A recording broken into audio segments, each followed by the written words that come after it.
இந்த வீடியோவில் பங்களாதேஷை பற்றி சில தகவல்களை அவங்க கூட ஷேர் பண்ணலான். முதல்ல பங்களாதேஷில் இருக்கக்கூடிய இப்போ என்ன புதுசாக ஆட்சி அமைச்சிருக்காங்க தாஹிர் ரஹ்மான். அவர் பிஎன்பி பங்களா நேஷனல் பார்ட்டி மூலமாக எலெக்ஷனில் வெற்றி பெற்று பிரைம் மினிஸ்டராக இருக்காங்க. ஷேக் ஹசீனா இருந்த இடத்துல இவர் வந்திருக்காரு. இருக்கட்டும், பங்களாதேஷ் பார்லிமெண்ட்டில் அதாவது 23 மார்ச் மற்றும் 29 மார்ச் அதுக்கு முன்னாடி எலெக்ஷனுக்கு நடப்பதற்கு முன்னாடி வெஸ்ட் பெங்கால்ல குறிப்பா அதுக்கு முன்னாடி வந்த ஒப்பீனியன் போல் மற்றும் 29ஆம் தேதி வந்த எக்ஸிட் போல் கணிப்புகள், தேர்தலுக்கு முன்னாடியான கணிப்புகள், தேர்தல் நடந்த பிறகான கணிப்புகள், அதெல்லாம் வந்ததுக்கு அப்புறமா அதை எல்லாத்தையும் கையில எடுத்துக்கிட்டு பங்களாதேஷ் இந்த பிஎன்பி பார்ட்டியினுடைய எம்பி, பங்களா நேஷனல் பார்ட்டி, ரஹ்மான் அவர்களுடைய கட்சியில் இருக்கக்கூடியவர்.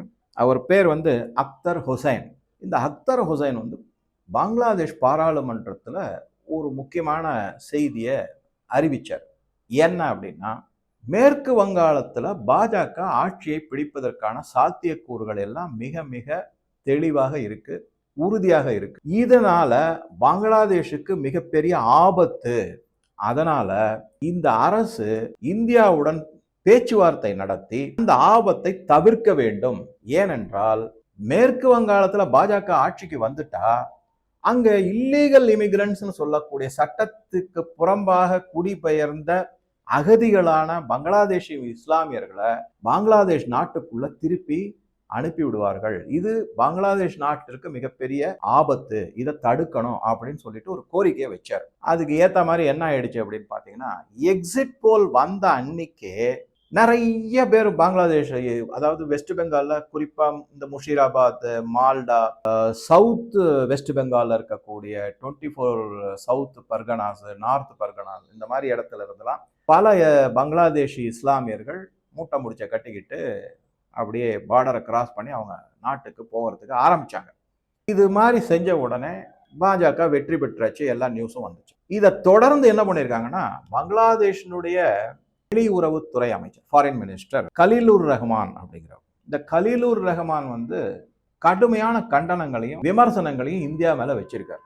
எந்த மாதிரி கண்டனங்கள், எந்த மாதிரி விமர்சனங்கள் அப்படின்னு நம்ம பார்த்தோம்னா, இல்லீகல் இமிகிரண்ட்ஸ் அப்படின்ற ஒரு முனைப்புல தேவையில்லாம பெங்காலிகளையும் சேர்த்து மற்றும் பங்களாதேஷ் இஸ்லாமியர்களையும் சேர்த்து இந்தியா பங்களாதேஷுக்கு உள்ள அத்துமீறி நுழைத்து விடுகிறார்கள், பிடிச்சி தள்ளி விட்டுறாங்க, புஷ் பேக் அப்படிங்கிற வார்த்தை யூஸ் பண்ணி கண்டனம் தெரிவிச்சிருக்காரு. இந்திய அரசாங்கத்து மேல ஒரு மிக கடுமையான கண்டனத்தை தெரிவிச்சிருக்காரு, விமர்சனத்தை வச்சிருக்காரு. ஆனா மக்கள் என்னமோ போயிட்டு இருக்காங்க. இது ஒரு பக்கம். இன்னொரு பக்கம் அந்த நாட்டில் இருக்கக்கூடிய ஹோம் மினிஸ்டர் சலாவுதீன் அகமது அப்படிங்கிறவர் இதே மாதிரி வெளியுறவுத்துறை அமைச்சர் கலீலுர் ரஹ்மான் மாதிரி சலாவுதீன் அகமது என்ன சொல்லியிருக்காருன்னா, இந்த மாதிரி தேவையில்லாம பல இஸ்லாமியர்களை இந்தியா தன்னுடைய மேற்கு வங்காள எல்லையிலிருந்து பங்களாதேஷுக்குள்ள அப்படியே பிடிச்சி தள்ளி விடுறாங்க அப்படிங்கிற மாதிரி செய்தியை அவர் ஸ்தலம் மற்றும் ஃபேஸ்புக் போன்ற சமூக வலைதளங்களில் பதிவிட்டதோடு இல்லாமல்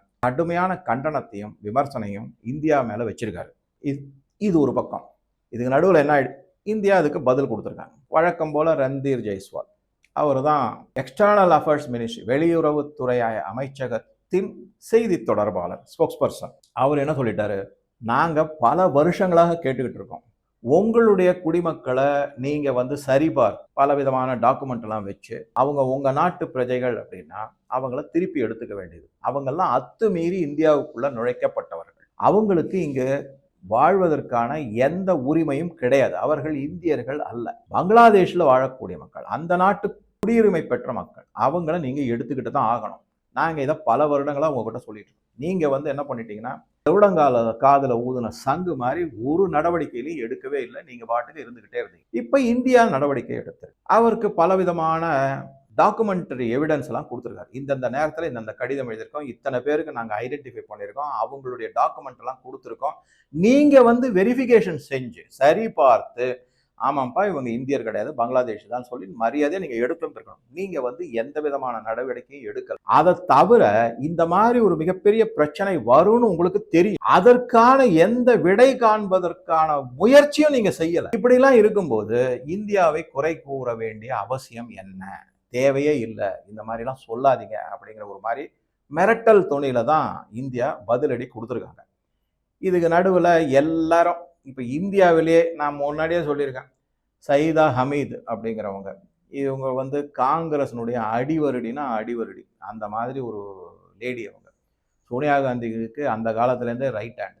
இவங்கெல்லாம் வந்து பதிவு போடுறாங்க, இஸ்லாமியர்கள்னு ஏன் பார்க்குறீங்க மத அடிப்படையில், அவங்களும் மனிதர்கள் தானே, அவங்க பங்களாதேஷில் வாழறதுக்கு உரிமை இருக்கும்போது இந்தியாவில் வாழறதுக்கு மட்டும் எப்படி உரிமையை நம்ம மறுக்க முடியும்? இந்த உலகமே அவர்களுடைய கடவுளான அல்லாஹ் படைத்து தானே, அல்லாஹ் படைத்த உலகத்துல இஸ்லாமியர்களுக்கு எங்க வேணாலும் வாழறதுக்கு உரிமை இருக்கு, மனிதாபிமான அடிப்படையே உங்களுக்கு தெரியாதா? இந்த மாதிரி எல்லாம் நிறைய கட்டுக்கதையெல்லாம் சொல்லி அவங்க பதிவு போட்டுக்கிட்டு இருக்காங்க. இதுக்கு ஆதரவாக பல பேரும் பதிவு போட்டுட்டு இருக்காங்க. மம்தா பானர்ஜி ஒரு படி மேலேயே போய், அவங்க எல்லாம் பங்களாதேஷியே கிடையாது, அவங்க எல்லாம் வெஸ்ட் பெங்காலை சேர்ந்தவங்க, அவங்களையே நீங்க வந்து எஸ்ஐஆர் மூலமாக வாக்கு இதுல இருந்து எடுத்துட்டீங்க, அவங்களுடைய உரிமைகளை பறித்து விட்டீர்கள், இப்ப வந்து அவங்கள நாடு விட்டு நாடு துரத்துறீங்க, உங்க நாட்டு பிரஜைகளே அகதிகள் மாதிரி அடுத்த நாட்டுக்கு துரத்துறீங்கன்னா மம்தா பானர்ஜி. ஆனா எஸ்ஐஆர் மூலமாக என்னென்னலாம் நடந்துச்சு எல்லாம் உண்மை எல்லாமே தெரிஞ்சு போச்சு. சுப்ரீம் கோர்ட்டும் அதை மேற்பார்வை பார்த்திருக்காங்க. யாருமே வந்து அந்த விடுபட்ட போன ஓட்டர்கள் யாருமே வந்து இல்லைங்க இதான் என்னுடைய டாக்குமெண்ட்ஸ், என்னை திருப்பி சேர்த்துக்கங்கன்னு யாருமே கேட்கவும் இல்லை. அதுல குறையும் எதுவும் சொல்ல முடியாம தான் போயிடுச்சு. அதெல்லாம் நம்ம பார்க்குறோம். ஸோ இந்த மாதிரி சில நிகழ்வுகள்லாம் நடந்துக்கிட்டு தான் இருக்குது, இந்தியாவிலே நடக்குது. வழக்கம் போல காங்கிரஸ் வந்து இதில் வந்து ஒரு கேவலமான நடவடிக்கை தான் எடுத்துக்கிட்டு இருக்காங்க. நான் வந்து சொல்லியிருக்கேன், போன வீடியோவில் கூட சொன்னேன், நான் 19 எம்எல்ஏ அஸ்ஸாமில் இருக்கிறதுல 18 பேர் வந்து இஸ்லாமியர்கள்னா நீங்கள் என்ன சொல்லுவீங்க? கேரளாவில் மொத்தமே 29 பேரோ 26 பேரோ தான் இந்துக்கள், 63 பேர் வந்து உங்களுக்கு இஸ்லாமியர்கள் மற்றும் கிறிஸ்துவர்கள் இருக்காங்க.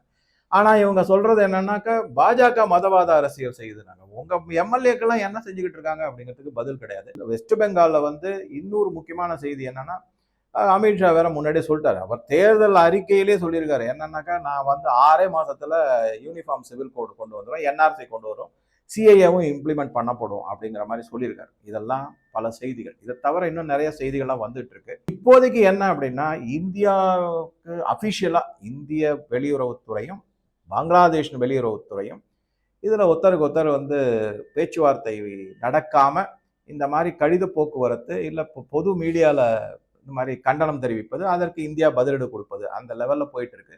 இதை தவிர தாண்டி இன்னும் பல நிகழ்வுகள் நடந்துகிட்டு தான் இருக்கு. பங்களாதேஷினுடைய உள்துறை அமைச்சர் சலாவுதீன் அகமது இன்னொரு முக்கியமான விஷயத்தையும் சொல்லியிருக்காரு. அது என்ன அப்படின்னா, நாங்க எங்க நாட்டினுடைய பார்டர் கார்ட்ஸ் ஆஃப் பங்களாதேஷ், அதாவது எல்லை பாதுகாப்பு வீரர்கள், அவங்களுக்கிட்ட வந்து அலர்ட் கொடுத்துருக்கோம், அத்துமீறி பங்களாதேஷ்குள்ள யாரையும் நுழைய விடக்கூடாதுன்னு அவங்களுக்கு இன்ஸ்ட்ரக்ஷன் கொடுத்துருக்கோங்கிற மாதிரியும் சொல்லியிருக்காரு. பங்களாதேஷுக்குள்ள அத்துமீறி நுழைவாங்களா அப்படிங்கிற கேள்வி நம்மளால தவிர்க்க முடியாதது தான் இருக்கு.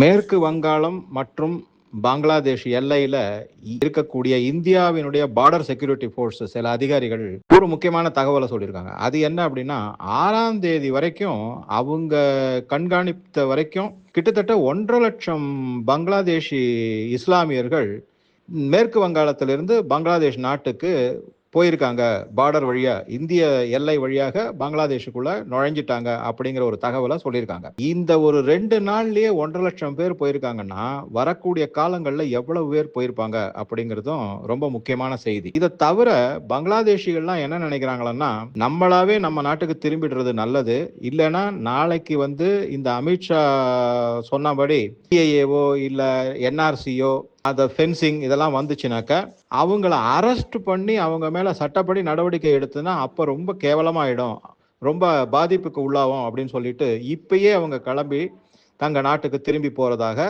தகவல்கள்லாம் வந்திருக்கு. பங்களாதேஷினுடைய எம்பி அக்தர் ஹுசைன் அவர் என்ன சொல்லியிருக்காருன்னா, அத்துமீறி அடாவடித்தனமா இந்தியா, அதுவும் பாஜக இப்ப மேற்கு வங்காளத்தில் ஆட்சியை பிடித்த பிறகு பங்களாதேஷின்ற போர்வேல பெங்காலிகளையும் அத்துமீறி பங்களாதேஷ் உள்ள நுழைக்கிறாங்க, தகாத செயல், பங்களாதேஷிகளுக்குமே மிகப்பெரிய அநீதி இழைக்கப்பட்டது அப்படி இப்படிலாம் நிறைய சொல்லியிருக்காரு.